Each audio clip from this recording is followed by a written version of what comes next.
तब जो मतलब रोटेशन से नहीं मिले, ना मिले, जो रोटेशन से ना मिले। क्लियर? अगेन ध्यान से सुनना, कन्फिग्रेशनल हमारे कोर्स में दो तरह का है, पहला ज्योमेट्रिकल और दूसरा ऑप्टिकल। ऑप्टिकल इनिशियोमर्स तो लास्ट क्लास में बहुत पढ़े थे, ऐसे कंपाउंड जो एक दूसरे की मिरर इमेज होंगे without symmetry, they are known as optical enantiomers. हाँ या ना? चलिए अब हमें बात करना है बेटा ऐसे कंपाउंड्स की जो एक दूसरे की मिरर इमेज तो है, नॉन सुपर इम्पोजेबल भी, बट साथ के साथ they will show geometrical. Clear? और यहीं पे आपका आ रहा है एग्जांपल नंबर 22 जो आप लोग पूछ रहे थे। क्लियर? चलिए अगर हम बात सूडो करेंगे, यूनिट के राउंड देख सकते हैं ना इसमें तो? ना ऐसे सूडो यूनिट नहीं है बेटा, इसमें क्लियर कट जीआई यूनिट है। चलिए ध्यान से देखिएगा, ये आपका कंपाउंड था, ये H है, ये CH3 है, ये Cl है और ये Cl है। चलिए अगर मैं आपसे पूछती हूँ बेटा, ध्यान से सुनना, क्या ये दोनों कंपाउंड एक दूसरे की मिरर इमेज है, हाँ या ना? हाँ मैम, विद सिमेट्री या विदाउट सिमेट्री? विदाउट किसी को सिमेट्री। अब क्वेश्चन आ रहा है कि ये ज्योमेट्रिकल आइसोमर्स कैसे हैं, तो मुझे बताओ इस रिंग के रेस्पेक्ट में क्या ये ज्योमेट्रिकल आइसोमर होंगे? नहीं, क्योंकि पहले में भी दोनों सीएल अबव द प्लेन है, सेकंड में भी दोनों सीएल अबव द प्लेन है, यानी पहला कंपाउंड भी सिस है, दूसरा भी सिस है, हाँ या ना? अगर हम इस डबल बॉन्ड के रेस्पेक्ट में बात करें, ध्यान से सुनना, फर्स्ट प्रायोरिटी किसको मिलेगा? CH3 को, सेकंड H को। यहाँ तक कोई डाउट है? और अब याद करो CIP sequence rule number 6, when two valences are same with different configuration, तो Z और E में से किसको प्रायोरिटी मिलता था? Z। और S में से किसको प्रायोरिटी मिलता था? R। इस कायल कार्बन का अगर मैं कंफिग्रेशन निकालती हूँ तो कंफिग्रेशन क्या आएगा? R। और इस कायल कार्बन का कंफिग्रेशन अगर निकालते हैं तो S। तो R और S में से किसको प्रायोरिटी मिलेगा? R को। 1 1 सेम साइड, यानी इस डबल बॉन्ड का कंफिग्रेशन क्या हो गया? Z। यहाँ अगर हम बात करें 1 2 3 R, और यहाँ अगर हम बात करें S, तो 1 1 अपोजिट साइड, इस डबल बॉन्ड का कंफिग्रेशन क्या हो गया? ये हो गया। तो ये कंपाउंड GI शो कर रहा है with respect to double bond. आई बात समझ में? हाँ मैम। तो याद रखना, it is an example of compound which will enantiomer और एट अ टाइम, ये आपका क्या रहेगा? Geometrical isomer. कोई डाउट किसी को? आइडेंटिकल दोनों में से एक होगा तो कौन सा लगाएंगे? नहीं, दोनों होगा बेटा, ऐसे थोड़ी होगा। एक कंपाउंड जब दोनों है तो आपको क्यों नहीं दोनों मिलेगा? सिंगल चॉइस में ये क्वेश्चन आ ही नहीं सकता, क्योंकि ये ज्योमेट्रिकल भी है और इनिशियोमर्स भी, और इन दोनों में थोड़ी कोई प्रायोरिटी दे सकते हो। ओके जहाँ मैम, प्रायोरिटी था वो एक अलग बात है, बट जहाँ प्रायोरिटी नहीं दे सकते हो वहां थोड़ी बोलोगे बेटा। क्लियर? क्लियर है। दोनों में R और S एग्जैक्टली सेम है तो आइडेंटिकल नहीं कहेंगे। R और S एग्जैक्टली सेम कहाँ है बेटा? CIP सीक्वेंस रूल क्या बोलता है? R को प्रायोरिटी मिलेगा ओवर S। तो ये सोच, इस डबल बॉन्ड के रेस्पेक्ट में देख, वन रेस्ट्रिक्टेड रोटेशन के अलोंग 1 1 सेम साइड हो गया, तो इस डबल बॉन्ड का कंफिग्रेशन क्या हो गया? Z। Okay ma'am. Double bond के रेस्पेक्ट में GI शो कर रहा है बेटा, रिंग के रेस्पेक्ट में नहीं शो कर रहा है। यस क्लियर बेटा? Yes ma'am. चलिए बेटा, सबने नोट करना? No ma'am, no ma'am. Note कीजिए।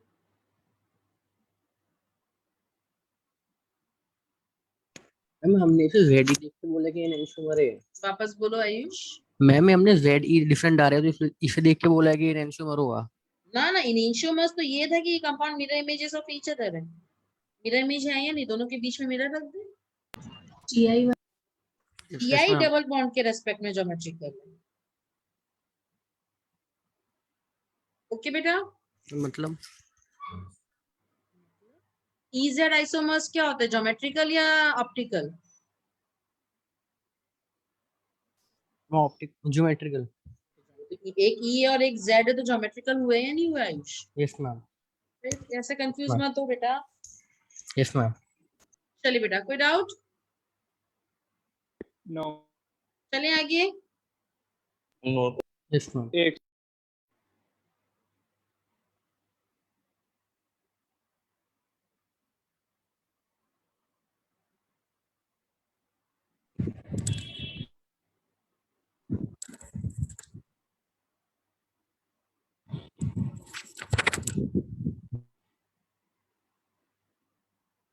हुआ बेटा? जी मैम। Yes. चलो, नाउ नेक्स्ट हेडिंग डालेंगे टाइप्स ऑफ डायस्टीरियोमर्स। डायस्टीरियोमर्स क्या होते हैं बेटा? जो मिरर जो इमेजेस mirror images ना हो. जो एक कंपाउंड एक दूसरे की मिरर इमेज ना हो। ना. अगेन इनको हम दो पार्ट में डिवाइड कर सकते हैं, पहला कंफर्मेशनल डायस्टीरियोमर्स और दूसरा कन्फिगरेशनल। कंफर्मेशनल अगेन वो डायस्टीरियोमर्स जो एक दूसरे के मिरर इमेज ना हो बट ऑब्टेन थ्रू रोटेशन। और इसमें अगर आपको याद हो तो हमने एन ब्यूटेन में पढ़ा था गाउशी और एंटीफॉर्म, ये एक दूसरे की मिरर इमेज नहीं थे तो they are known as diastereomers. Diastereomers. हाँ या ना? हाँ मैम। चलिए, कन्फिगरेशनल में अगर हम बात करेंगे तो अगेन कन्फिगरेशनल को हम दो पार्ट में डिवाइड करेंगे, पहला ज्योमेट्रिकल ज्योमेट्रिकल ऑप्टिकल। और दूसरा ऑप्टिकल। ज्योमेट्रिकल में तो बेटा सोचने की जरूरत ही नहीं है, सिस और ट्रांस कभी भी एक दूसरे की मिरर इमेज नहीं होंगे, तो ये हमेशा एक दूसरे के क्या कहलाएंगे? डायस्टीरियोमर, चाहे आप सिस ट्रांस के फॉर्म में बोलो या जेडी के फॉर्म में बोलो। क्लियर? और ऑप्टिकल्स भी हमने Yes. पढ़ लिया था नेक्स्ट टर्न पर, सॉरी लास्ट क्लास में, कि ऐसे कंपाउंड जो एक दूसरे की मिरर इमेज ही नहीं है they are known as diastereo. कोई doubt? No ma'am. No ma'am. तो इनेंशियोमर्स भी तीन तरह के हो गए, डायस्ट्रियोमर्स भी तीन तरह के हो गए। किसी को कोई doubt? No ma'am. No, ma'am. Note कीजिएगा।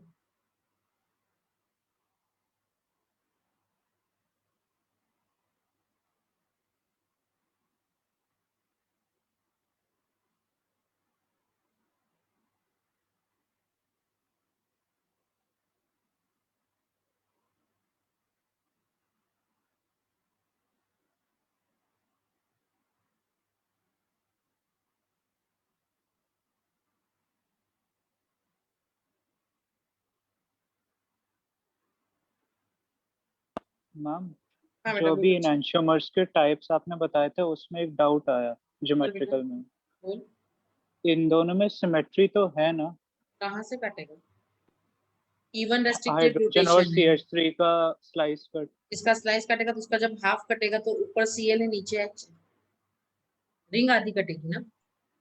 नहीं, हाइड्रोजन और CH3 का। अब इसका तो स्लाइस इनका कट गया, मतलब ये तो स्लाइस कट गया, पर जब इस रिंग का आधा काटेगा तो मतलब रिंग आधी कट रही तो सीएल ऊपर एच नीचे। एक सीएल ऊपर एक एक सीएल नीचे CL तो ऊपर आएगा। एक CL नीचे. एक सीएल ऊपर एक सीएल नीचे कहाँ है? अरे इवन बच्चा, रेस्ट्रिक्टेड। इवन रेस्ट्रिक्टेड रोटेशन है बच्चा। ये देखो ये 5 मेंबर रिंग है, ठीक है, यहाँ मान हाँ। लो ये CH3 यहाँ H है, यहाँ CL और ये इस तरह से काटा, तो ये CH3H का स्लाइस काटा, तो जब इसका काटोगे तो इस रिंग का आधा काटा तो ऊपर CL है नीचे H है, कहाँ मिरर इमेज बन रहा है? हाँ नहीं बन रहा। यस हाँ मैम। जी। चेक करो चेक करो चेक करो, ये गलती जी नहीं मैम। करनी, ठीक है बच्चा? हम गलती से डबल बॉन्ड के दूसरे ब्लेंड में ले लिया करेंगे। कोई दिक्कत नहीं था, आया समझ में बच्चा? हाँ मैम। हाँ। चलिए चले आगे ना बेटा, जी मैम। ध्यान से सुनना, यहाँ पे आपका खत्म हुआ इनिशियोमर्स और डायस्टीरियोमर्स। ना इनिशियोमर्स और डायस्टीरियोमर के बाद मेन क्वेश्चन आपका जो बनता है वो बनता है नंबर ऑफ स्टीरियो आइसोमर्स, जहां पे आपका एडवांस में क्वेश्चन बनना तय है।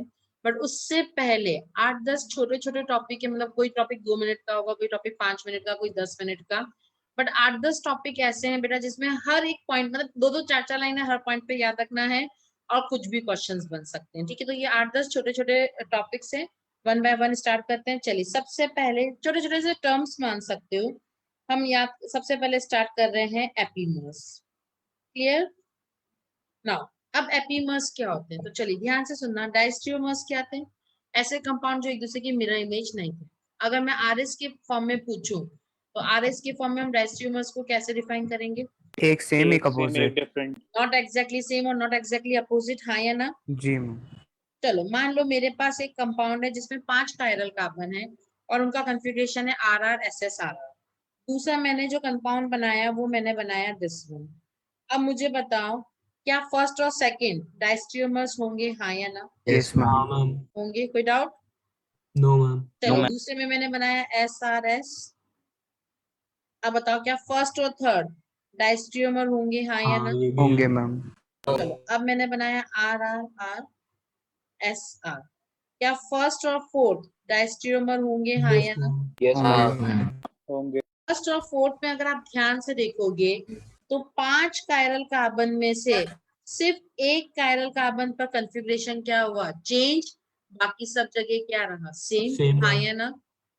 Yes, ma'am. हाँ मैम। देखो चार, ये आर आर का आर आर रहा, एस आर का एस आर रहा, सिर्फ एक जगह मैंने एस का क्या करा, आर। अब तुम कहीं पर भी कर सकते हो, मैंने सिर्फ एक फॉर्म बताया, यानी 5 कायरल कार्बन में से एक जगह चेंज, बाकी सब जगह सेम, हाँ या ना? क्या 1 और 2 में ऐसा हो रहा था, चेक करते हैं।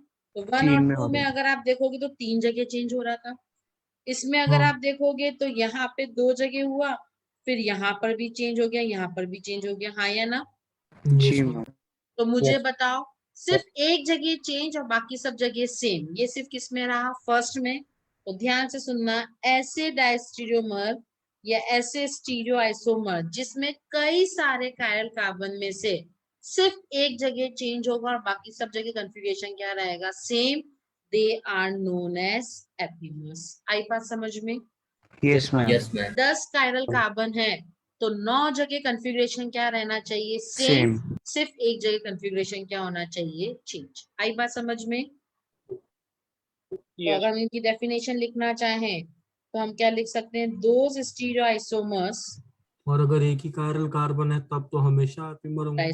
डायस्ट्रोमर्स के लिए मिनिमम 2 कायरल कार्बन चाहिए बेटा, अच्छा हाँ। मैम मिनिमम एपिमर्स के लिए 3 चाहिए होंगे ना? मिनिमम एपिमर्स के लिए 3 चाहिए होंगे, ठीक है। दोज जी। Stereo yes ma'am. Isomer which have different configuration at only one chiral center out of many are called as epimers. Okay, चलो अब मुझे बताओ, क्या सारे एपिमर्स डायस्ट्रियोमर्स होंगे या नहीं? जी मैम। होंगे। यस होंगे। मैम। तो ऑल एपिमर्स आर डायस्ट्रियोमर, क्या ये स्टेटमेंट कन्वर्स ट्रू टू है है। या फॉल्स? ट्रू। ट्रू है। बट क्या सारे फॉल्स। डायस्ट्रियोमर्स एपिमर्स होंगे? तो ये स्टेटमेंट क्या हो जाएगा, फॉल्स। आई मेरी बात समझ में? सारे एपिमर्स डायस्ट्रियोमर्स होंगे, बिल्कुल होंगे, क्योंकि ये एक दूसरे की मिरर इमेज नहीं होंगे। और सारे डायस्ट्रियोमर्स एपिमर्स हो ये कोई जरूरी नहीं, जैसे first and second they are diastereomers but ये एपिमर्स नहीं है, 1 एंड 3 आर डायस्ट्रियोमर्स बट ये एपिमर्स नहीं है। क्लियर? Yes ma'am. Yes. चलिए अब ध्यान से सुनना, आपके कोर्स में 3 एपिमर्स हैं जो आपको याद रखना है, और ये बायोमोलिक्यूल्स जब लास्ट चैप्टर पढ़ोगे तब आप और डिटेल में सारी शुगर्स कार्बोहाइड्रेट के बारे में पढ़ोगे, बट चूंकि एपिमर अभी आ रहा है इसलिए मैं इनके स्ट्रक्चर्स बता रही हूँ। ग्लूकोन डी का नाम तो सुना ही है, ग्लूकोज, Yes. तो बस उसी का स्ट्रक्चर बता रही हूँ, ध्यान से सुना। ग्लूकोज में 4 कायरल कार्बन होते हैं, ऊपर CHO नीचे CH2, और इन कन्फिग्रेशन फिक्स रखना है।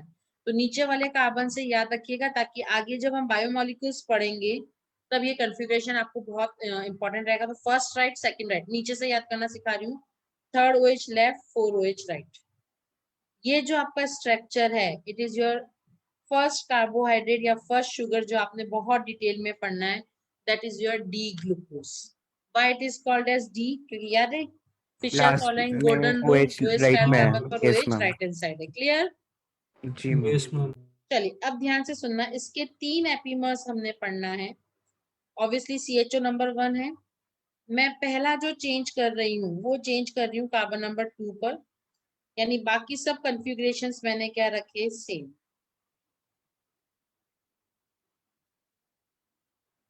दूसरा जो चेंज करेंगे वो कार्बन नंबर 3 पर,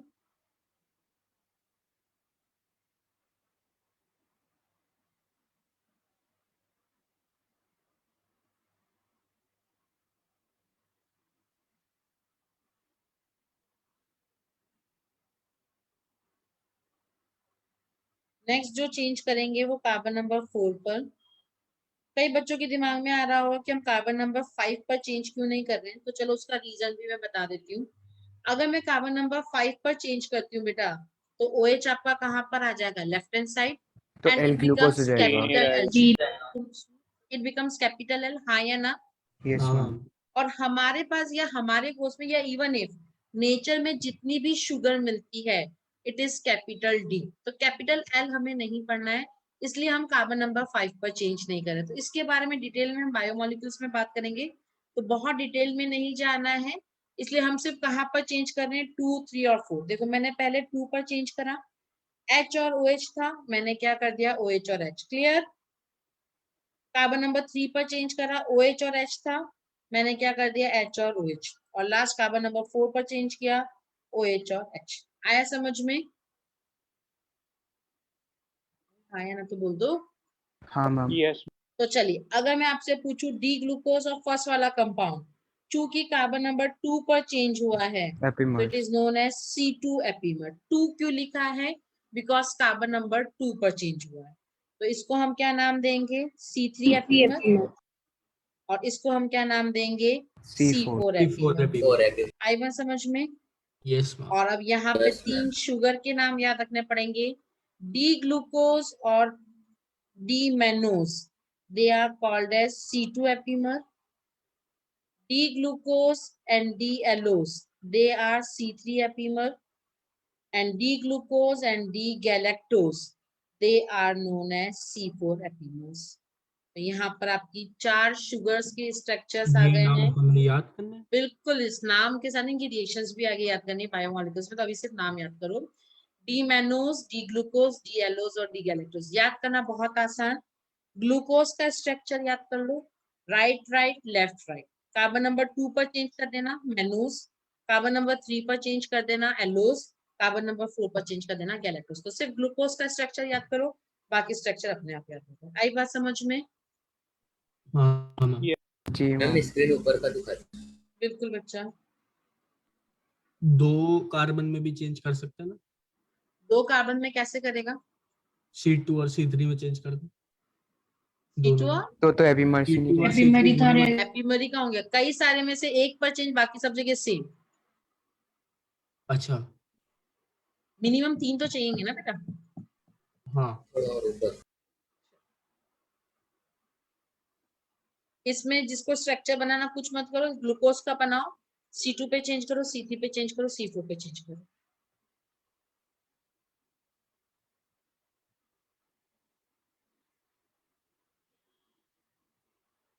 मैम, हाँ बेटा बचपन बोल में बेटा। हमने ग्लूकोज का फॉर्मूला C6H5OH पढ़ा था।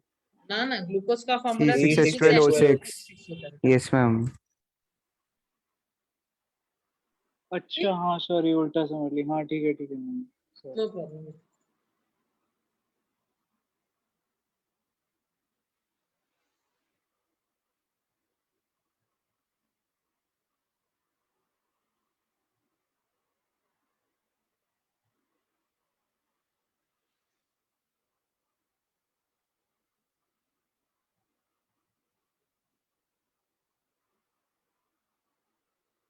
चलिए बेटा। Yes ma'am. और अब 5 मिनट के लिए मेरी बात बिल्कुल ध्यान से सुनना, तो ये मुझे पता है इस टॉपिक में तुम लोग अटकोगे और फिर कंफ्यूज होगे। ध्यान से सुनना। एपीमस खत्म हुआ, अब हेडिंग डालेंगे प्रोकायरल एंड सूडोकायरल कार्बन। प्रोकायरल कार्बन और सूडोकायरल में मैं फिर बोलूं बहुत छोटा सा डिफरेंस है, बट वो छोटा सा डिफरेंस जमीन आसमान का फर्क ले आएगा।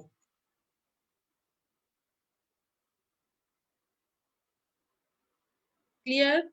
प्रोकायरल कार्बन एंड सूडोकायरल कार्बन। चलिए, कायरल कार्बन क्या था? जिसकी चारों वैलेंसीज चारों डिफरेंट। वैलेंसीज डिफरेंट हो। प्रो का मतलब वैसे प्री बोलते हैं, जैसे प्री बोर्ड होता है, बट प्रो का मतलब भी क्या होता है? पहले, यानी कायरल कार्बन से पहले, हाँ या ना? कायरल कार्बन क्या था बेटा? जिसकी चारों वैलेंसी क्या थी? डिफरेंट, हाँ या ना? Different. तो Yes, pro ma'am. Chiral carbon क्या होगा बेटा? ऐसा कार्बन जिसकी 3 वैलेंसी डिफरेंट है या 2 2 सेम वैलेंसी है। सेम है। आई मेरी बात समझ में? Yes ma'am. क्लियर? तो इस कार्बन को हम क्या नाम देंगे? प्रोकायरल carbon.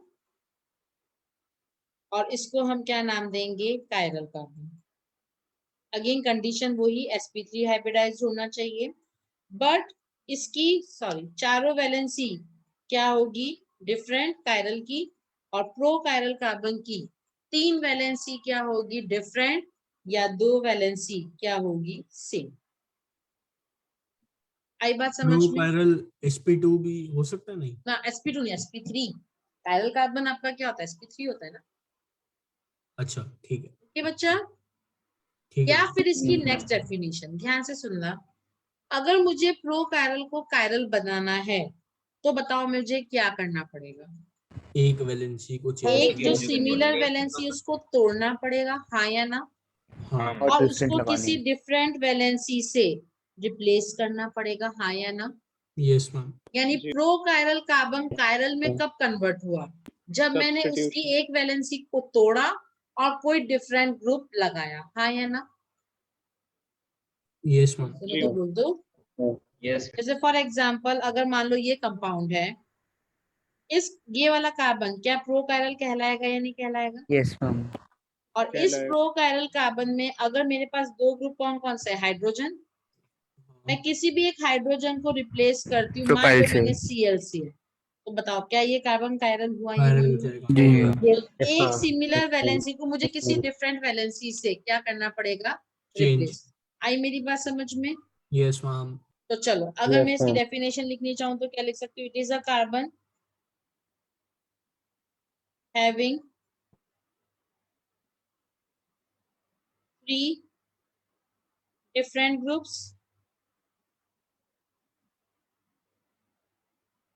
or 2 similar groups attached to it, हाँ या ना? या सुनो तो बोल दो। Yes, ma'am. या फिर इसकी मैं दूसरी डेफिनेशन लिखनी चाहूँ तो वो मैं क्या लिखूंगी? It becomes chiral carbon when out of the 2 similar valency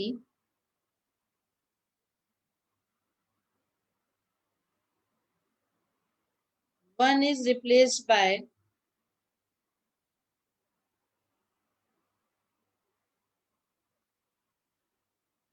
different valency, हाँ या ना?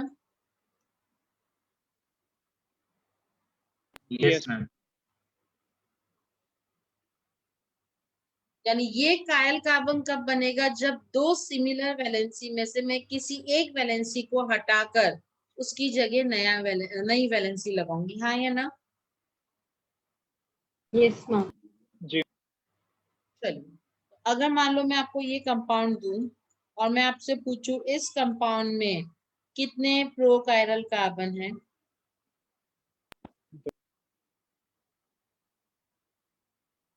चलिए बताओ। फर्स्ट केस में नंबर ऑफ 2। Chiral carbon, 2। आप लोगों ने प्रोकायरल बताया, प्रोकायरल कार्बन कितने होंगे? 2। 2। ये CH2 और ये CH2, किसी को डाउट? वो मैम। चलिए इस केस में कायरल कार्बन 3। 3। कायरल पैरल भी 3 और 3। हाँ। प्रोकायरल प्रो पैरल भी थी। प्रोकायरल भी कितने होंगे? 3, 1, 3। 2 और 3। आई मेरी बात समझ में? जी मैम। कोई डाउट किसी को? पक्का? यस फिर मैम। देख लो Yes. प्रोकायरल में कोई डाउट? यानी ऐसा कार्बन जिसकी 2 वैलेंसी सेम। लिख लिया सबने? ऊपर यस।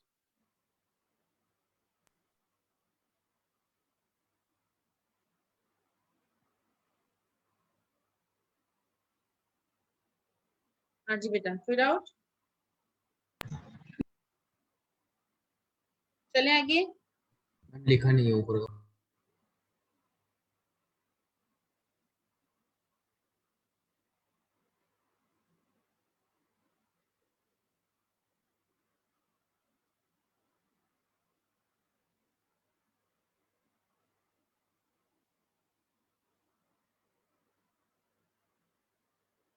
वो बेटा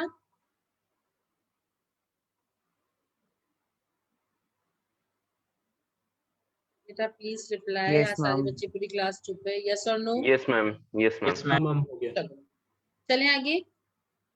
Yes, ma'am. Yes ma'am. चलिए अब ध्यान से सुनिएगा, सूडो कायरल कार्बन। चलिए पहले मैं इसकी डेफिनेशन लिखूंगी और फिर समझाऊंगी। When chiral carbon becomes achiral और वाइस वर्सा का मतलब कायरल क्या बन जाएगा, अकायरल, या या अकायरल क्या अकायरल बन कायरल जाएगा, बन जाएगा। कायरल। ध्यान से देखना कैसे, by changing the configuration of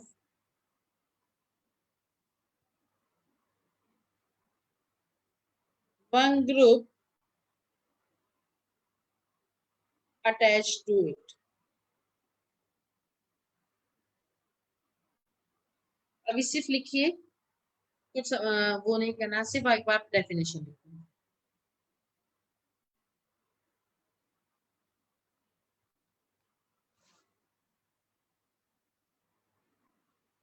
When chiral carbon becomes achiral or vice versa by changing the configuration of one group attached to it। Clear? जी चलो अब ध्यान से सुनना, मैंने आपके सामने जो एक कंपाउंड लिखा है, जो कंपाउंड मैं अभी लिख रही हूँ, सोच के जवाब देना, इसमें क्या कोई कायरल कार्बन है, हाँ या ना? बिल्कुल सोच के जवाब देना, क्या इस कंपाउंड में कोई कायरल कार्बन है, हाँ या ना? हाँ मैम हैगा। नहीं है, क्योंकि इस वैलेंसी का कन्फिगरेशन भी ई है और इस वैलेंसी का कन्फिगरेशन भी ई है, हाँ या ना? Yes, ma'am. तो दिस कार्बन या दिस कंपाउंड इज अकायरल, हाँ या ना? Yes, ma'am. Yes. अब ध्यान से सुनना, अगर मैं इसमें से किसी भी एक वैलेंसी का कन्फिगरेशन क्या कर देती हूँ, चेंज, Z. तो बेटा ई का तो मैं क्या कर सकती हूँ, जेड ही कर सकती हूँ, हाँ या ना? Yes ma'am. जैसे ही मैंने इसको जेड बनाया, बताओ क्या कंपाउंड में कोई गया। कायरल कार्बन आ गया, हाँ या ना? हाँ मैम Yes, आया। ma'am. आ गया। अब ये वाला कार्बन क्या हो जाएगा, कायरल, क्योंकि हमें पता है Z और E में से प्रायोरिटी किसको मिल जाता है, Z को। तो 1 2 3 अगर मैं रोटेट करूंगी तो इस कायरल कार्बन का कन्फिगरेशन क्या आ जाएगा, R। और सिंगल कायरल कार्बन में न POS होगा और न COS होगा। तो बताओ क्या ये कंपाउंड कायरल हुआ या नहीं हुआ? हाँ मैम। हो Yes, गया ma'am. मैम। तो अब ध्यान से देखना, यहाँ पर अकायरल कार्बन को कायरल कार्बन में बदलने के लिए क्या मुझे कोई वैलेंसी तोड़ना पड़ा? No ma'am.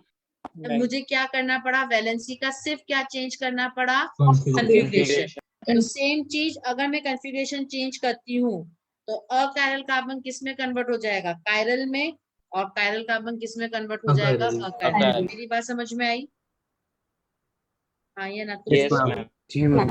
और अगर आप ध्यान से देखो तो इस कार्बन की अगर मैं दूसरी डेफिनेशन देना चाहूँ तो ये, चलो पहली बात तो ये जो कार्बन होगा बेटा, इस कार्बन को हम क्या नाम देंगे, सूडो कायरल कार्बन। क्या नाम दोगे? Pseudo chiral Pseudo carbon. chiral carbon. और अगर आप ध्यान से सुनो तो इस कार्बन में भी दो वैलेंसी क्या है, सॉरी 3 वैलेंसी क्या है, डिफरेंट, और 2 वैलेंसी क्या है, सेम। आई मेरी बात समझ में? Yes, दो ma'am. कायरल कार्बन में भी यही चीज था बेटा, 3 वैलेंसी डिफरेंट था, 2 वैलेंसी सेम था। यहाँ पर भी देखो HOH और ऊपर वाला डबल बॉन्ड, 3 वैलेंसी क्या हो गई, डिफरेंट, और ऊपर वाली और नीचे वाली 2 वैलेंसी क्या हो गई, सेम। बट प्रो कायरल और सूडो कायरल में सबसे बड़ा डिफरेंस, वहां मुझे एक वैलेंसी तोड़ना था और फिर नया ग्रुप लगाना था, तो अकायरल कंपाउंड किस में कन्वर्ट हो रहा था, कायरल में। देखो इस केस में क्या था कि मुझे ये कंपाउंड अकायरल था क्योंकि इस कंपाउंड में POS था, तो मुझे बताओ इसमें मुझे कायरल में बदलने के लिए एक वैलेंसी को तोड़ना पड़ा और नया ग्रुप लगाना पड़ा। जबकि सूडो कायरल कार्बन मुझे कोई बॉन्ड तोड़ने की जरूरत नहीं है, सिर्फ एक वैलेंसी का कन्फिगरेशन क्या कर दूं, चेंज। तो अब ध्यान से सुनना, इसकी दूसरी डेफिनेशन लिख रही हूँ, इट इज अ कार्बन, पहले 5 में बात सुनना, कंफ्यूज नहीं होगे, having 3 different groups or two similar groups attached to it. Same चीज मैंने यहाँ पर भी लिखी थी। तो चलो अब आ जाओ, प्रोकायरल और सूडोकायरल में सबसे बड़ा जो डिफरेंस है, और यहीं से तुमने ये पहचानना है कि कौन सा कार्बन सूडोकायरल होगा और कौन सा कार्बन प्रोकायरल होगा। ये बात तो दोनों के लिए सेम हो गया कि इसकी भी 3 वैलेंसी डिफरेंट रहेगा और इसकी भी 3 वैलेंसी डिफरेंट रहेगा, या दूसरी बात इसकी 2 वैलेंसी सेम है और इसकी भी 2 वैलेंसी सेम है। But how will we identify कि कौन सा कंपाउंड प्रोकायरल है कौन सा सूडो? तो चूंकि सूडो में कन्फिग्रेशन चेंज करना है, और कन्फिग्रेशन या तो हम डबल बॉन्ड का कर सकते हैं इजेड सिस ट्रांस, या हम कायरल कार्बन का कर सकते हैं। आर है तो एस बना सकते हो, एस है तो आर बना सकते हो। तो इसकी कंडीशन हो जाएगी कि ए मस्ट कंटेन या तो जीआई यूनिट या उसमें क्या होना चाहिए, कायरल कार्बन। आई बात समझ में? तो सूडो कायरल कार्बन के लिए कंडीशन है कि ये जो ए है, यानी जिनकी 2 वैलेंसी सिमिलर है, या तो उसमें कायरल कार्बन हो या उसमें क्या प्रेजेंट हो, जीआई यूनिट। तो यहीं पर आपको लिखना पड़ेगा, sorry, 2 similar valency either contain chiral centre और जीआई यूनिट। ये है दोनों में डिफरेंस। आई मेरी बात समझ में? एक एग्जांपल मैं बता रही हूँ, उसके Yes. बाद आपको समझ में आ जाएगा। ध्यान से देखना, ये OH Cl और OH, ध्यान से देखना मेरी बात। इस केस में अगर मैं आपसे पूछूं क्लियर कट कायरल कार्बन आपको कौन से दिख रहे हैं? क्लियर कट कायरल कार्बन जिसमें किसी को कोई डाउट नहीं। OH और OH, Cl वाला तो कैसे दिख रहा है बेटा? लेफ्ट और राइट सेम दिख रहा है। आई बात समझ में? चलो अगर प्रो कायरल कार्बन पूछूं तो दो, ये CH2 और ये CH2 क्या प्रो कायरल कार्बन होगा या नहीं? चलो अब बच्चा क्या बोलता है, ये वाला जो कार्बन है ये भी प्रो कायरल कार्बन होना चाहिए। तो याद रखना बेटा, प्रो कायरल कार्बन की 2 वैलेंसी जो सेम है, क्या इन दोनों में कहीं कायरल कार्बन है? दोनों हाइड्रोजन में से कोई भी कायरल है? नहीं। हाइड्रोजन जीआई शो कर रहा है? बोलो बोलो बोलो। ना। नहीं कर रहा। इस कार्बन की ये जो 2 सिमिलर वैलेंसी है बेटा, इसमें क्या प्रेजेंट है? Chiral carbon. So this carbon is not prochiral. This carbon is pseudochiral. आई बात समझ में? बस यही डिफरेंस है बेटा सूडोकायरल और प्रोकायरल। प्रोकायरल की जो 2 वैलेंसी सेम है, उसमें ना तो कोई कायरल कार्बन होगा और ना कोई जीआई होगा, क्योंकि उसकी डेफिनेशन एक्चुअली क्या था कि उसको जो बॉन्ड तोड़कर मुझे उसको कायरल बनाना है। और सूडोकायरल की डेफिनेशन क्या है कि बस कन्फिग्रेशन चेंज करो, अकायरल कार्बन किसमें कन्वर्ट हो जाएगा? कायरल में। आई बात समझ में? Yes ma'am. और अब ध्यान से सुनना, सबसे important point for optical, pseudo chiral carbon को भी हम किस में काउंट करते हैं? कायरल कार्बन में। तो अगर इस क्वेश्चन में आपसे पूछा जाए कायरल कार्बन कितने हैं, तो हमारा आंसर हो जाएगा 3। आई बात समझ में? Yes ma'am. आया ना? और अगर Yes, आपको ma'am. याद हो बेटा तो बहुत कभी बरसों पुराना एक डीपीपी नंबर आप जाकर चेक कीजिएगा। डीपीपी नंबर 5 में एक ये क्वेश्चन आया था जिसमें आप सब लोग अटके थे कायरल कार्बन वाला। क्वेश्चन नंबर 19 आज जाकर आप चेक कर सकते हो। इस टाइप का कंपाउंड है। हाँ याद आ गया मैम। याद आया? जिसमें आदिल जी मैम। राजन ने बोला था आ गया था उनका आंसर, बाकी किसी का हाँ आंसर मैम। नहीं हाँ आया। मैम। ठीक है, चलिए बेटा ध्यान से देखना। तो इस कंपाउंड में ये 2 कार्बन तो आपको क्लियर कट कायरल कार्बन दिख गए थे, हाँ या ना? अब बात हो रही थी इन 2 कार्बन्स की। तो याद रखना ये 2 कार्बन चूंकि इनकी जो दोनों वैलेंसी सेम है, उसमें ऑलरेडी क्या प्रेजेंट है? Chiral carbon. That's why they are known as pseudo chiral carbon. और सूडो कायरल कार्बन को भी हम किस में काउंट करते हैं? कायरल कायरल कार्बन में। दैट्स वाई इस कंपाउंड में नंबर ऑफ कायरल कार्बन कितने होंगे? 4। चार आएंगे। आ गया समझ में? मैम। हाँ या ना? Yes ma'am. जी हाँ। कोई डाउट? No, ma'am. मैम। चलिए बेटा, अब एक बार मैं ऊपर से फिर आपको बता रही हूँ। स्लाइड जहां से मैंने लिखना स्टार्ट किया था देख लीजिए। पहले बताओ, स्लाइड पे किसी को कुछ लिखना है या हो गया सबका? हाँ हो गया लिख मैम। लिख लिया सबने? नो मैम, वो ऊपर वाला है। हाँ बिल्कुल, इसीलिए मैं बोला, आप एक बार देख लीजिए आपको जो भी लिखना है।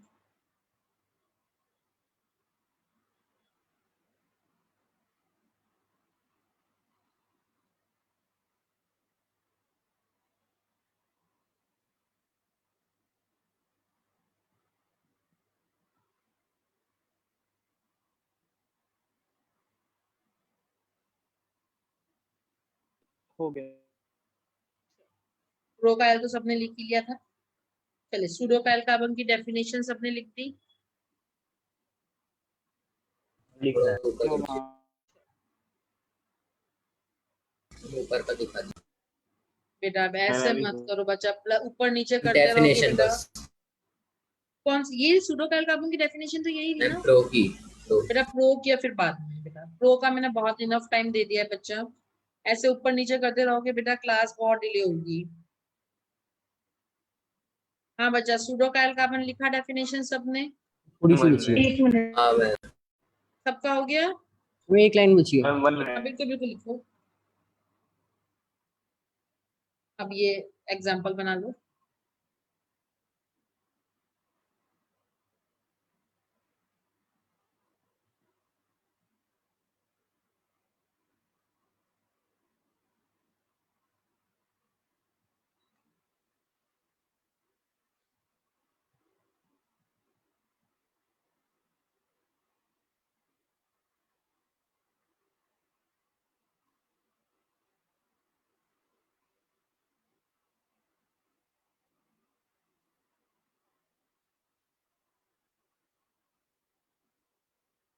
और नोट करके लिख लेना, pseudochiral carbon is also included in chiral carbon.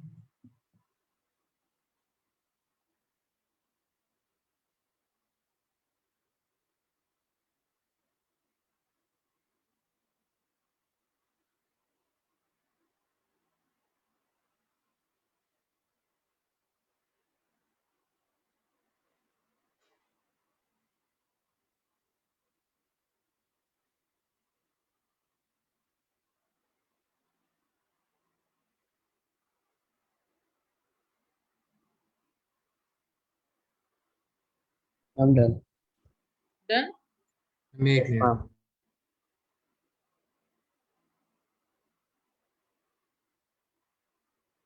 हम थोड़ा सा ऊपर कर दीजिए।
I'm done.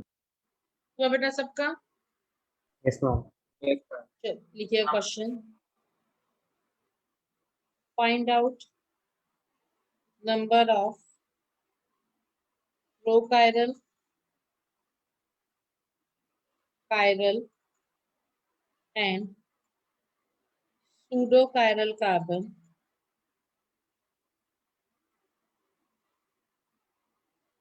In following.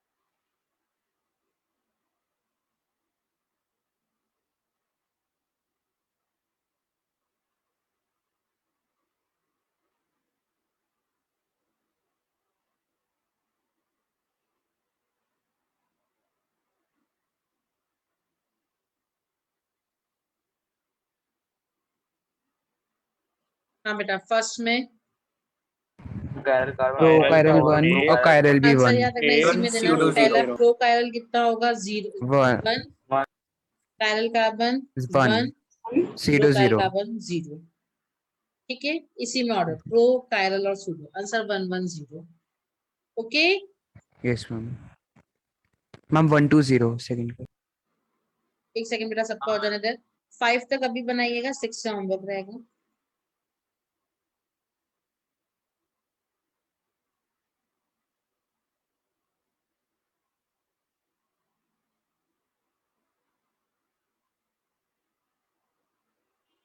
हम 1 2 0 आ रहा है सेकंड का। एक सेकंड बेटा, सबका हो जाने दे बच्चा।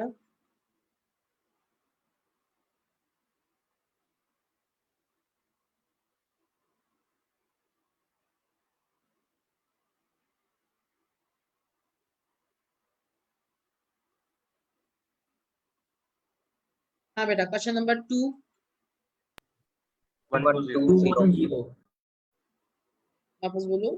1 2 0 1 2 0. 1 2 0 1 1 2 2 0 0. 1 2 0. विदाउट। चलिए, क्वेश्चन नंबर 3। 2 3 1 2 3 1 2 3 1। चलिए, कोई डाउट है बेटा किसी को? No ma'am. यस और नो? No No. ma'am.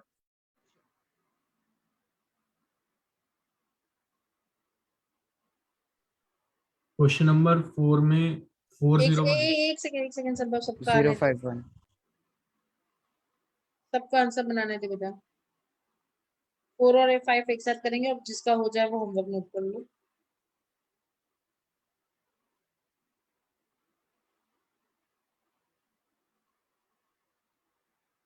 हाँ बेटा, 4 और 5 हुआ सबका? 5 नहीं हुआ अभी नहीं हुआ। No. बना ma'am. बना बना।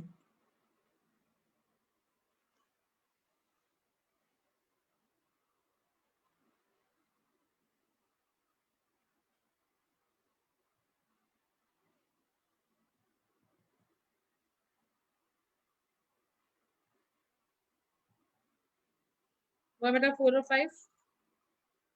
जी मैम Yes ma'am. चलिए, फोर्थ बोलिए। 0 0 5 1 5 1. 0 5 1 2 5 1 3 आ 2 रहा 3 है. 0 2 और 3 इसका आंसर 0. क्या 0 होगा? 5 2। 3. हाँ हाँ Sorry, हाँ। 0 3 5. नहीं बच्चा, 2 नहीं, 4 2 का 3 3 बता. 0 2 3 0।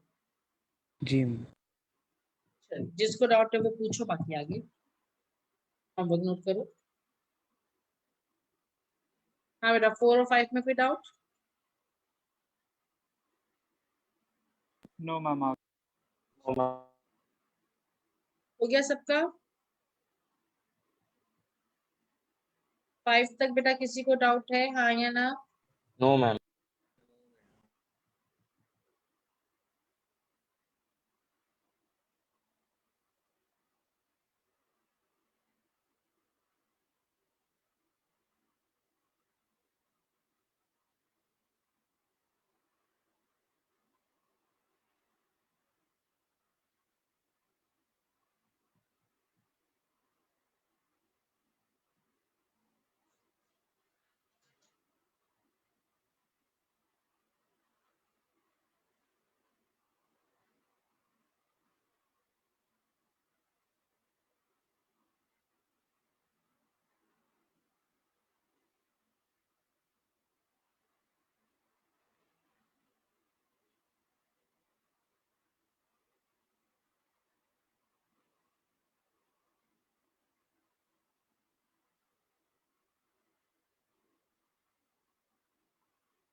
Noted. हो गया तो ma'am. बेटा सबका? Yes.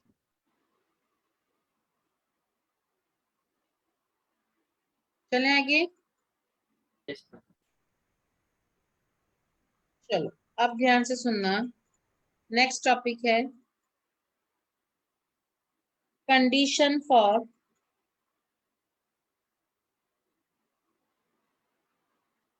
Optical isomerism. और याद रखना बेटा, यहाँ बच्चा थोड़ा सा कंफ्यूज होता है, इसलिए इस चीज को बिल्कुल ध्यान से देखिएगा। मैंने क्या बोला है, कंडीशन फॉर ऑप्टिकल आइसोमेरिज्म। चलिए एक काम करते हैं, स्टार्ट करते हैं फर्स्ट डे का लेक्चर। याद करो बेटा, ध्यान से मेरी बात को सुना, उसके बाद मैं ट्रिक बता दूंगी। अगर आप उस ट्रिक को फॉलो करोगे तो कभी आप गलती नहीं करोगे, बट ध्यान से सुनना वो ट्रिक आई कहाँ से उसकी बात करते हैं। अगर आपको याद हो तो मैंने ऑप्टिकल आइसोमर्स को दो पार्ट में डिवाइड किया था, हाँ या ना? हाँ एक ऑप्टिकली एक्टिव फॉर्म था और एक ऑप्टिकली इनएक्टिव फॉर्म था। और ऑप्टिकली एक्टिव फॉर्म अगेन मेरे पास दो हो जाएंगे, एक इनेंशियोमर्स और एक डायस्टेरियोमर। हाँ और इनेंशियोमर फिर दो हो जाएंगे, एक डेक्स्ट्रा और लीवो, हाँ या ना? Yes ma'am.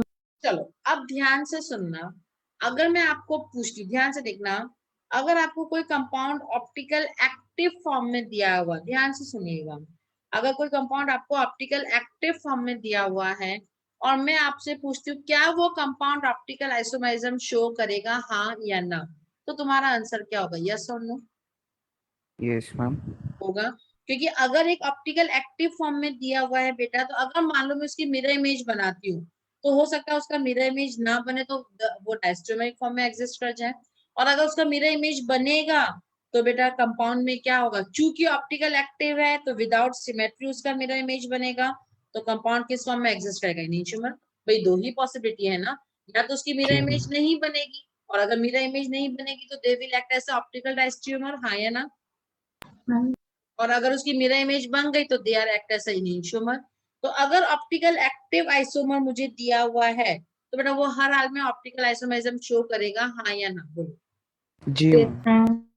बट अब ध्यान से सुनना, मुझे कोई ऑप्टिकल इनएक्टिव फॉर्म दिया गया, ध्यान से मेरी बात सुनना, ऑप्टिकल इनएक्टिव फॉर्म का मतलब इसमें पीओएस प्रेजेंट होगा, हाँ या ना?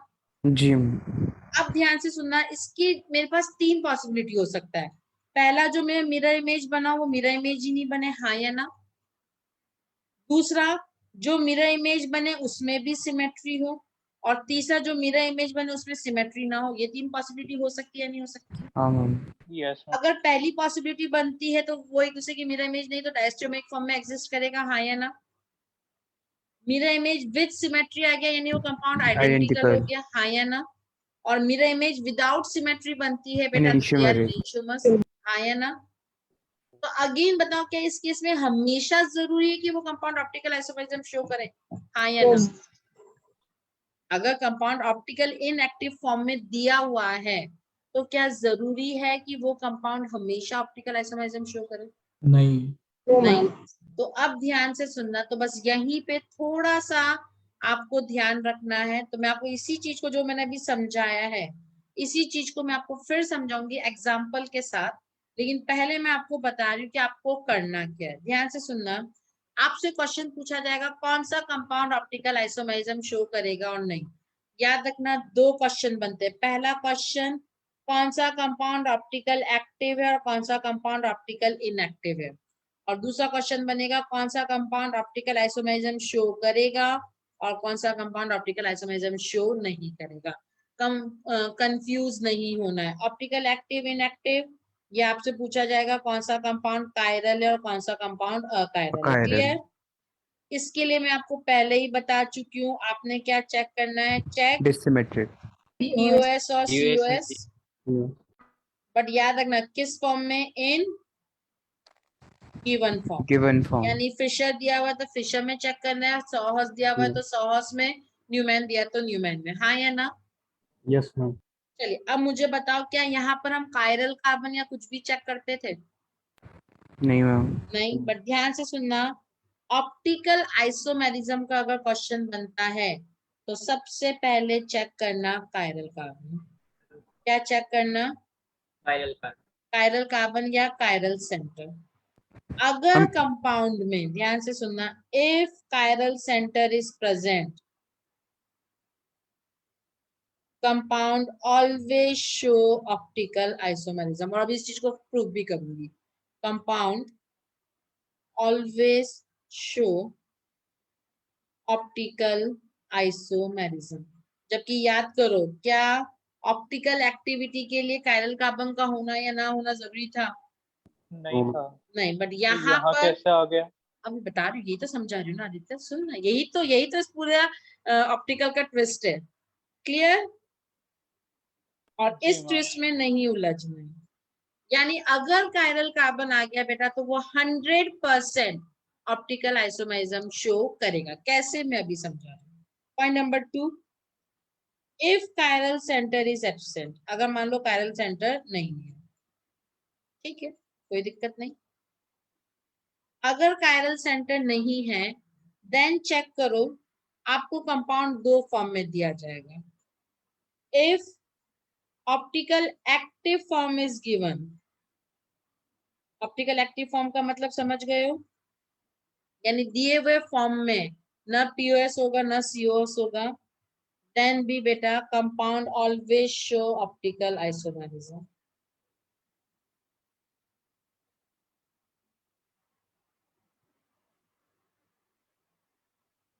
बस सारा खेल बिगाड़ेगा ऑप्टिकल इनएक्टिव फॉर्म।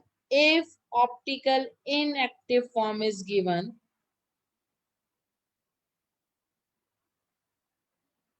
अब यहाँ क्या करना, ठीक है, तो यहाँ हम अभी बात करेंगे, तो ध्यान से सुनना, मैं लिख रही हूँ और इस पॉइंट को बहुत ध्यान से सुनिए। अगर ऑप्टिकल इनएक्टिव फॉर्म दिया हुआ है, then if any one form of compound is optically active, यानी ना उसमें पीओएस होगा ना सीओएस होगा, then compound show optical isomerism। पहले इस चीज को लिखो, उसके बाद में समझाती हूँ। पेशेंस लूज नहीं करोगे, पहले इस चीज को लिख लो पूरा। तुमको लग रहा है बहुत बड़ी चीज है, कुछ नहीं है, अभी 2 मिनट में तुम बता दोगे कौन सा कंपाउंड ऑप्टिकल आइसोमरिज्म शो करेगा और नहीं। याद रखना, अगर हम कायरल स्किल को कार्बन बोलते हैं। है तो शो करेगा, ऑप्टिकल एक्टिव फॉर्म है तो शो करेगा। सारा खेल बिगाड़ेगा ऊपर, जब ऑप्टिकल मैं ऊपर इनएक्टिव, कर दीजिए। ठीक है।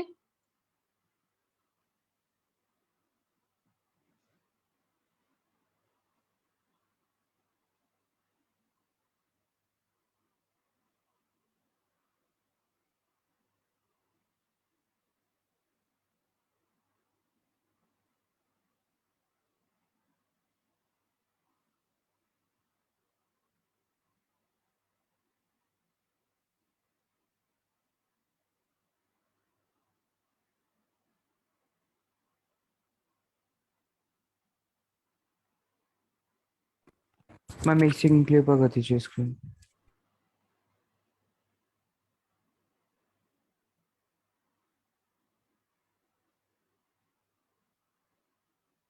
नीचे कर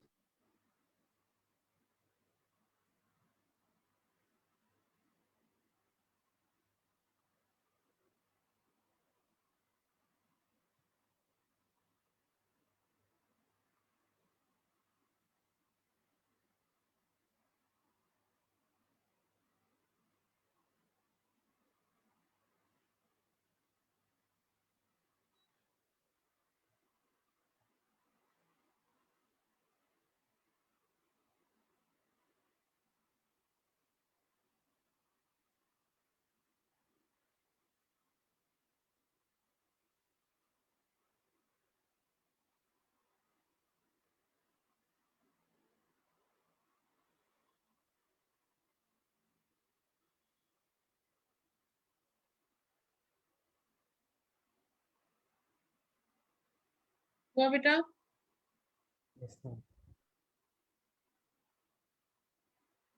यस और नो? जी मैम। Ma'am 1 minute.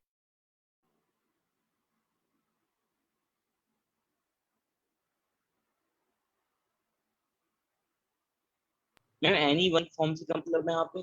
अभी समझा रही हूँ बेटा, कुछ नहीं समझाया, सिर्फ लिखो अभी।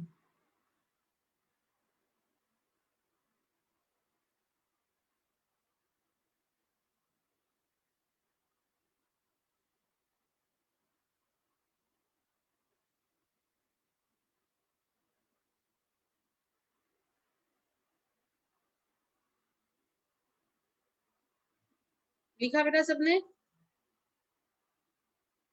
यस।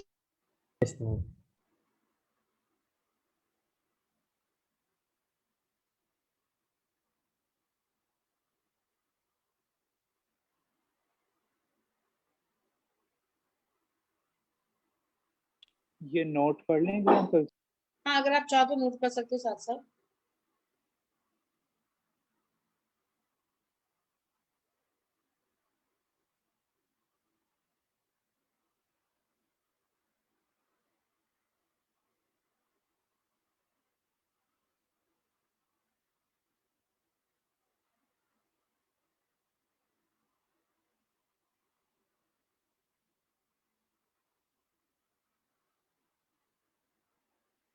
चलिए बेटा, अब ध्यान से सुनना पहला question. Among the following which is optically active और ऑप्टिकली इनएक्टिव। 9 कंपाउंड आपको दिए हुए हैं, आपको ये बताना है पहला question number 1, which one is optically active and which one is optically inactive. चलो स्टार्ट करें। हाँ बेटा, फर्स्ट वन बोलो बोलो, active inactive.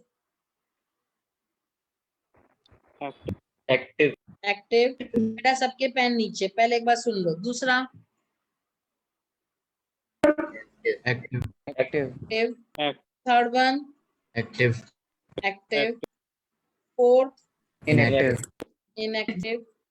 Fifth active sorry active sixth active active seventh inactive inactive inactive eighth inactive active ninth.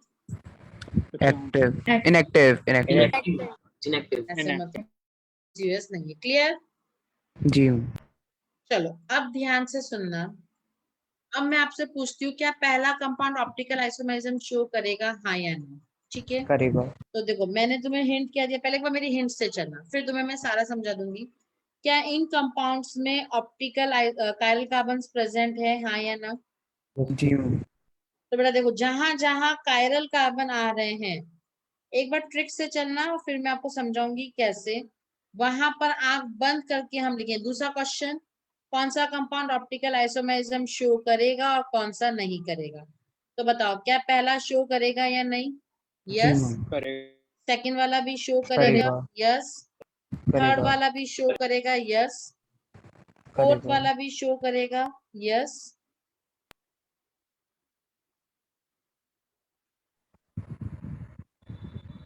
Six वाला भी show करेगा? Yes. Seventh वाला भी शो करेगा? यस। ठीक है, अब तुम्हारे जी दिमाग में क्वेश्चन आ रहा होगा कि सेवंथ वाला क्यों शो करा, जबकि ये कंपाउंड तो ऑप्टिकल इनएक्टिव है, तो फिर ये ऑप्टिकल आइसोमेरिज्म शो क्यों करा? एक्चुअली ध्यान से सुनना, ऑप्टिकल आइसोमेरिज्म के लिए कंडीशन क्या आना चाहिए? Compound must contain at least one optical active form, हाँ या ना? ताकि वो पीपीएल के टूवर्ड्स क्या कर सके, रोटेट कर सके, हाँ या ना? अगर मैं इस कंपाउंड का एक ऑप्टिकल एक्टिव फॉर्म बना दूं, तो सोच कर देखो फर्स्ट डेट की कंडीशन। फर्स्ट कंपाउंड पीपीएल को रोटेट नहीं करेगा, it is optically inactive and this compound is optical active, और इन दोनों के बीच रिलेशन क्या होगा? They are optical isomers. Isomers तो मुझे बताओ, क्या फर्स्ट सेवंथ कंपाउंड का कंपाउंड ऑप्टिकल आइसोमेरिज्म शो करेगा या नहीं करेगा? क्योंकि इसका करेगा ऑप्टिकल आइसोमर पॉसिबल है विच इज ऑप्टिकली एक्टिव। मेरी बात समझ में आई? यस तो अगर कायरल कार्बन है तो आपको ये चीज कर कर देखने की जरूरत नहीं होगी। सिमिलरली अगर मैं इस कंपाउंड का ये फिशर बना दूं, ध्यान से देखना, again this compound is optically active, this compound is optically inactive, again दोनों के बीच रिलेशन क्या हो गया? Optical isomer. आ गई बात समझ में? हाँ।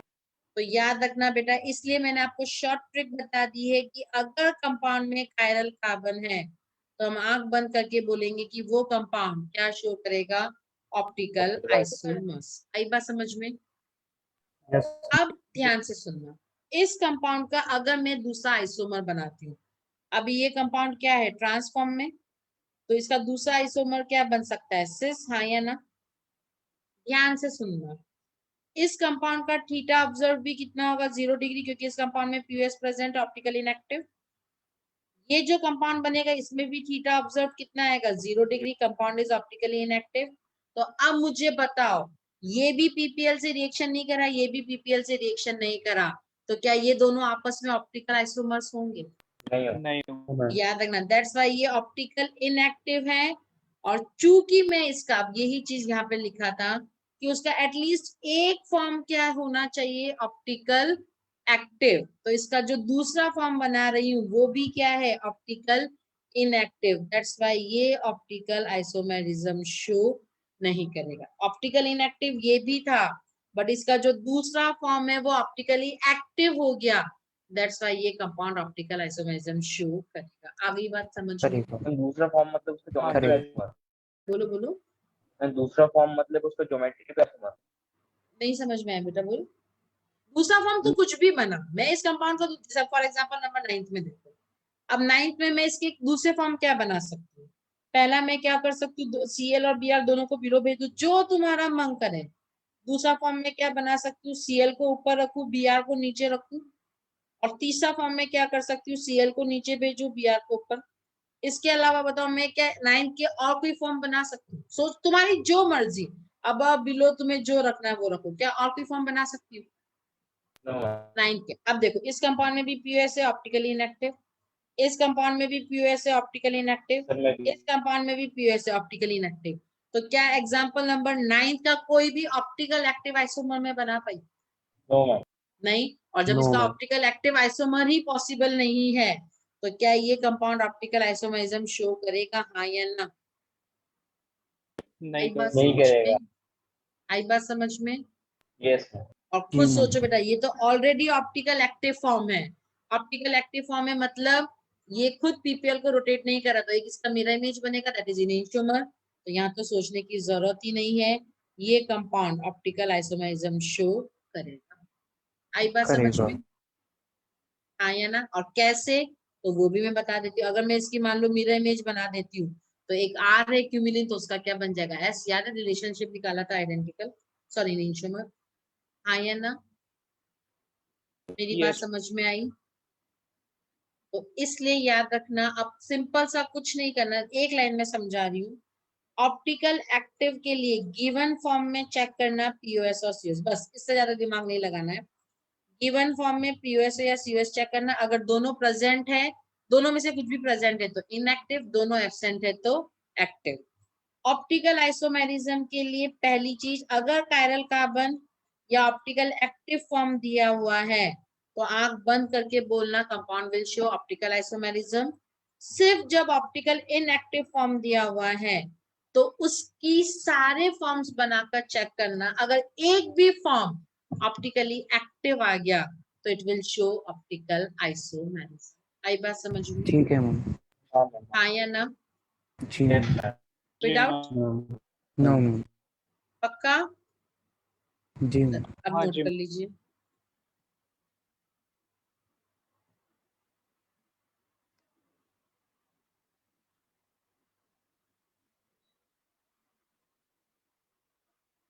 मैम हाँ बोल बेटा। तो आपने एक क्वेश्चन दिया था इसमें पीओएस यूएस नहीं है फिर भी वो ऑप्टिकली एक्टिव इनएक्टिव है। तो डबल एस वाला वो तो एक ही क्वेश्चन है ना। मैम दो था, एक और आपने दिया था सी स्टार। RRSS वाला तो वो तुम लोगों ने पूछा ही नहीं, मेरी गलती थोड़ी है।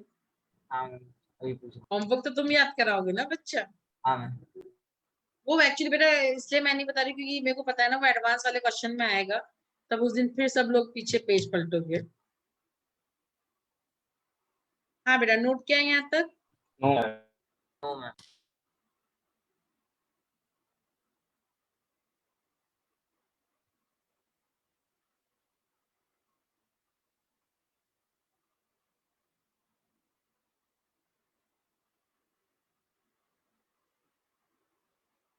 थोड़ा सा नीचे कर दीजिए, हाँ बेटा। नीचे कर थोड़ा दीजिए। सा नीचे कर।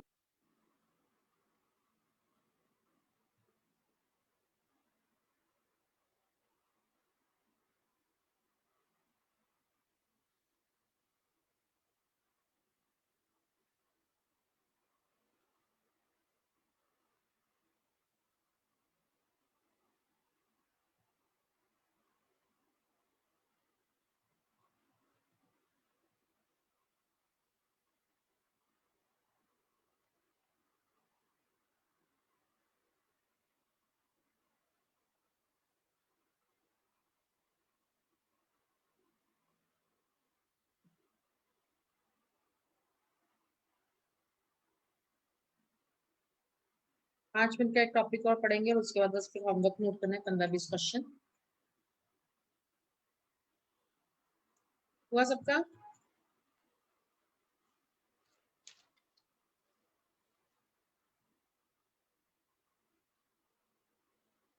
क्वेश्चन नंबर 5 एक बार और बता दीजिए, मैं सही से समझा नहीं।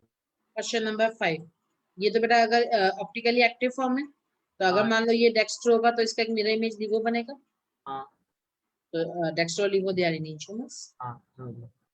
ठीक है, जी मैम चले डन। बेटा आगे। Yes ma'am. यस चलो बेटा, एक 2 लाइन का कंपाउंड और है, that is known as erythro threo isomers. और अभी 2 मिनट में आप समझ जाओगे। याद रखना पूरी ऑर्गेनिक में गोल्डन रूल 2 ही कंपाउंड के लिए चाहिए था, एक डीएल और एक erythro threo. Clear? Fischer following golden rule, similar group अगर सेम साइड है तो it is known as erythro isomer, और सिमिलर ग्रुप अगर अपोजिट साइड है तो इसको हम क्या नाम देंगे? Threo isomer. क्लियर? यानी याद रखना इरिथ्रो और थ्रियो के लिए कितने कायल कार्बन चाहिएंगे? 2। दो से ज्यादा पे इरिथ्रोथ्रियो की बात नहीं की जाती है। और कंडीशन एक वैलेंसी क्या होनी चाहिए? सेम। कॉमन। वो भी सेम हो गई तो चलेगा, बट तीनों सेम नहीं होनी चाहिए, क्योंकि अगर तीनों सेम हो गई तो बेटा फिर वो कंपाउंड मीजो की कैटेगरी में आ जाएगा।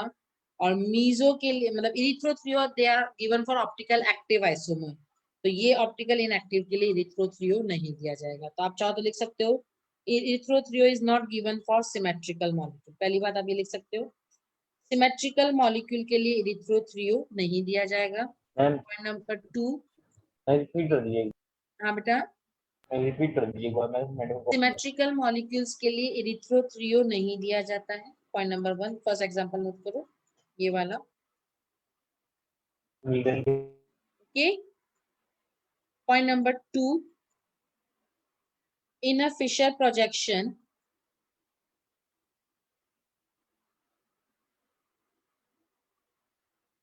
फॉलोइंग कौन सा? Golden rule. गोल्डन रूल क्या था याद करो? Maximum carbon maximum carbon vertical line पर, कार्बन नंबर 1 पर। इफ सिमिलर ग्रुप कहां पर है? Same side, it is known as erythro, and if similar group कहां पर है? अपोजिट साइड,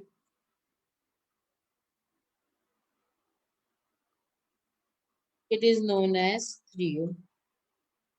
आई मेरी बात समझ में? जी चलिए फॉर एग्जाम्पल अगर आपके सामने मैं ये कंपाउंड रख दूं CH3OH HCl बताओ this compound is erythro erythro बोलो erythro erythro. This compound is, threo. आ गई बात समझ में? हाँ मैम। और अगर आपको कंपाउंड किसी भी फॉर्म में दिया जाए, फॉर एग्जांपल अगर मान लो आपको ये फॉर्म दिया जाए COH HCl ClH और CH3, बताओ क्या इस फॉर्म में इरिथ्रोथ्रियो निकाल सकते हो? No ma'am. No ma'am. नहीं। तो याद रखना अगर हम इसका सबसे पहले क्या बनाना पड़ेगा? Fischer Fischer. COH HCl CH3 HCl, क्या इसको हम इरिथ्रोथ्रियो बोल सकते हैं? अभी नहीं। नहीं बोल सकते क्योंकि फिशर गोल्डन रूल को फॉलो नहीं कर रहा है। इवन चेंज करो, यहाँ पर Cl, यहाँ CH3, यहाँ H HCl और थ्रियो। COH। अगेन आप 180 इरिथ्रो। से घुमाओ या मत घुमाओ उससे कोई फर्क नहीं पड़ेगा, क्योंकि जो दोनों सेम है वो तो सेम ही साइड आना है। आई मेरी बात समझ में? जी मैम। तो बेटा ये कंपाउंड में Fischer following golden rule, similar group same side, compound क्या हो जाएगा? इरिथ्रो। कोई doubt? Ma'am No. First point दोबारा एक्सप्लेन कर दीजिए, हम समझ में नहीं आया। कौन सा बेटा? First. बेटा erythro threo is given for optical active compound, तो ये ऑप्टिकल इनएक्टिव कंपाउंड हो गया, तो इनके लिए आप इरिथ्रोथ्रियो वर्ड यूज नहीं करोगे। ओके मैम स्क्रीन नीचे कर दीजिए। क्लियर बच्चा? मैम, नोट नहीं हुआ है, ऊपर कर दीजिए। अरे बच्चा, एक ऊपर एक नीचे, एक काम करो, पहले ये नोट करो। चलो एक काम करो, पहले ये नोट करो।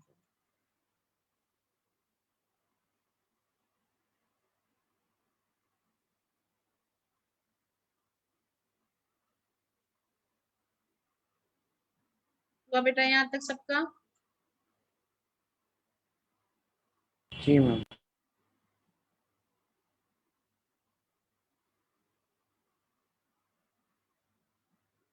हाँ बेटा, इरिथ्रोथ्रियो क्या है, जल्दी बोलो।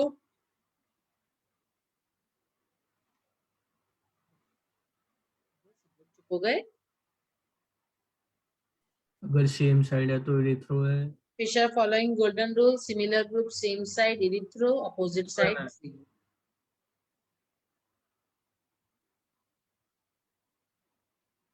मैम टेस्ट में कहाँ तक आएगा? टेस्ट में बेटा शायद मैंने आपको इनिशियोमर डायस्ट्यूमर तक दिया है, ओके मैम। रिलेशनशिप निकालने तक दिया है। मतलब आज जो पढ़ा है उसमें से कोई क्वेश्चन मैम थोड़ा सा लास्ट ऊपर क्लास, दीजिए बस, सेकंड पॉइंट की स्टार्टिंग दिखा। लास्ट क्लास तक जो भी था अपना रिलेशनशिप निकालना इनिशियोमर डायस्ट्यूमर, वहां तक नहीं। ठीक है मैम।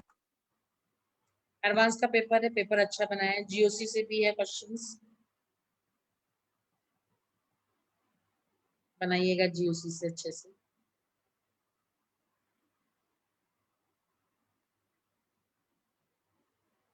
हाँ बेटा, हुआ?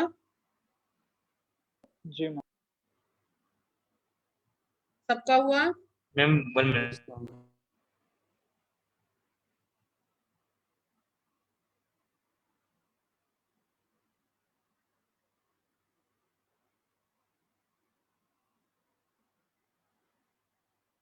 बार एडवांस है ना? Yes ma'am. जी चले आगे। Yes.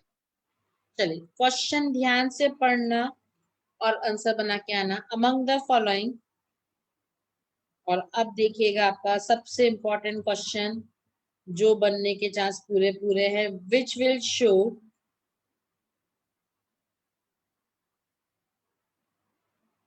ऑप्टिकल आइसोमेरिज्म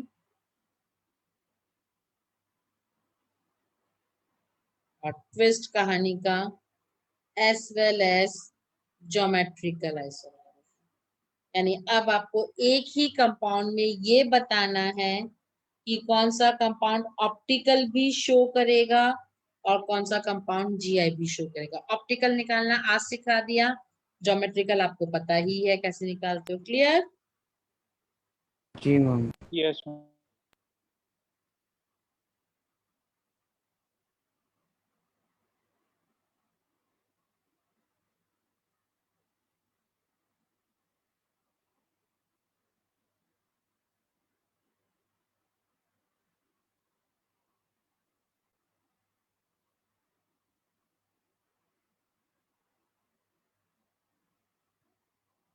मैम ये होमवर्क में करना हाँ बेटा, ये होमवर्क रहेगा।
ना बेटा प्रैक्टिस प्रॉब्लम 8 इसलिए कर लीजिएगा क्योंकि एनिशियोमा डायस्ट्रोमस पेपर में आ रहा है, थोड़ा प्रैक्टिस हो जाएगा। और बाकी 2 क्लास क्वेश्चन क्लियर बेटा। जी जी मैम। ये रहेगा बस आपका इतना कल ही का है ना? होमवर्क। हाँ बच्चा, यहीं तक है ना बस? हाँ बेटा 16 तक ही है आपका। ठीक है बेटा, थोड़ा ऊपर कर दिए। बिल्कुल बेटा। मैम वो क्वेश्चन बताए थे COS POS वाला, कौन सा बेटू? मैम जो होमवर्क दिया था। WS वाला ना, हाँ मैम। वो बेटा क्या कहते हो, अब जब आएगा तब मैं बता दूंगी, उसकी वो मत कर टेंशन। ठीक है बेटू, ओके थोड़ा ऊपर कर दीजिए, नीचे दिखा दीजिए। एक सेकंड, एक काम करो, पहले 1 से लेकर 9 तक जिसको लिखना है बस स्क्रीनशॉट ले लीजिए बेटा।